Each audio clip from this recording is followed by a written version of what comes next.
Hello everyone and welcome to another rapid ECG session with Pega, Practical EKG Academy. Today we're going to be taking a look at this 12 lead. Of course we're going to start off with something simpler. We're going to start off with a single lead and then we're going to jump right into this 12 lead here. Before we do that, I do want to remind you, work on your method. Any method, take this one, take somebody else's, doesn't matter, but it really is going to help you out when you're tired and when you don't know what you're looking at. Your mind, your eyes cannot focus. It's worth taking the time to make up your own method. Okie dokie. So let's say somebody throws this at you. This is a 10-second strip, right? And of course, with any single strip, the best you can hope for is to pull some rates and rhythm if you're lucky off of this. So I'm looking at this. This is 10 seconds. It looks pretty regular, but I am going to start pulling rates off of this. I'm going to go over here. This QRS landed. I'm not looking to be too specific here. This looks pretty non-aggressive. So I'm just going to go from here to over here. And this is what, 300, 150, 100. This would be 75 over here. So this is a little higher than 75. I'm going to say that this is 78 beats per minute. And I think in the previous video I talked about the ruler, but you can go to pega.com, log into members, and get a bunch of graphics over there. Should be getting actually some more graphics on there soon. Now, looking back at this ECG, if you're using that ruler, if you can't remember this stuff, we're looking at one big box, 2, 3, and then 1, 2, 3, 4 small boxes. So if you go to the ruler, you go one big box, 2, 3, 4, and then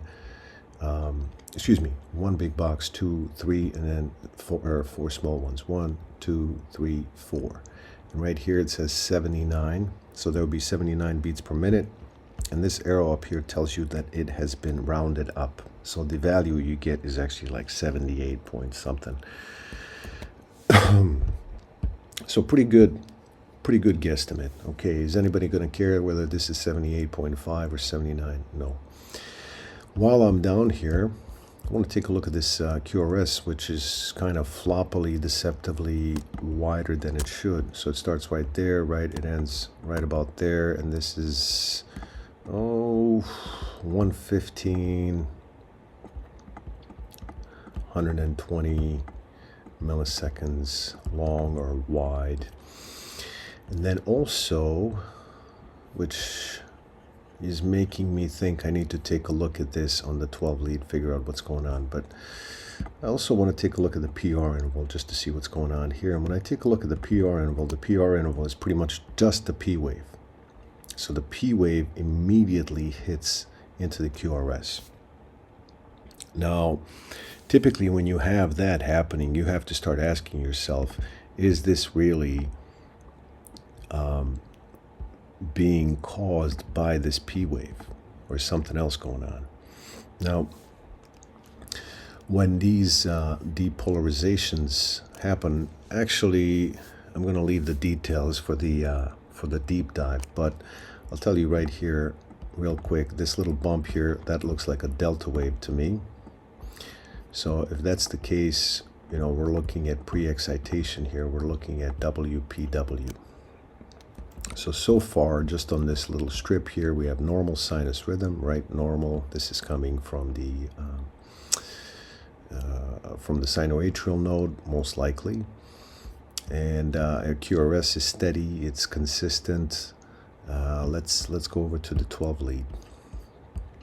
Yes, indeed. Looking at the inferior leads, see the P wave. The P wave is upright. You can see it right there, right? This is coming from the sinoatrial node. The WPW suspicion, I'm looking at leads 2.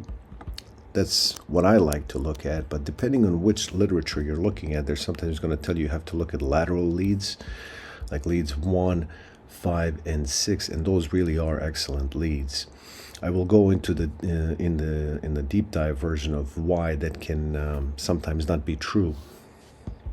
But so far, just to analyze this 12 lead real quick, upright, upright, upright, so our axis is normal. AVL, we got a little bit of an inversion, not a big deal in this case. And our R wave depolarization, see the R wave, how it's progressing, excuse me, depolarization progression, it has started most likely way before V1. And that's something I'm going to be discussing in the deep dive video. But here we have normal sinus rhythm plus pre-excitation, or WPW. And a lot of times with these little waves here, let me throw one on here. And maybe this over here is a better example of it. See that little bump? That's your delta wave. How it comes about, what's going on here, I'll be covering that in the deep dive, so check that out if you'd like. But here you're looking at normal sinus rhythm plus pre-excitation.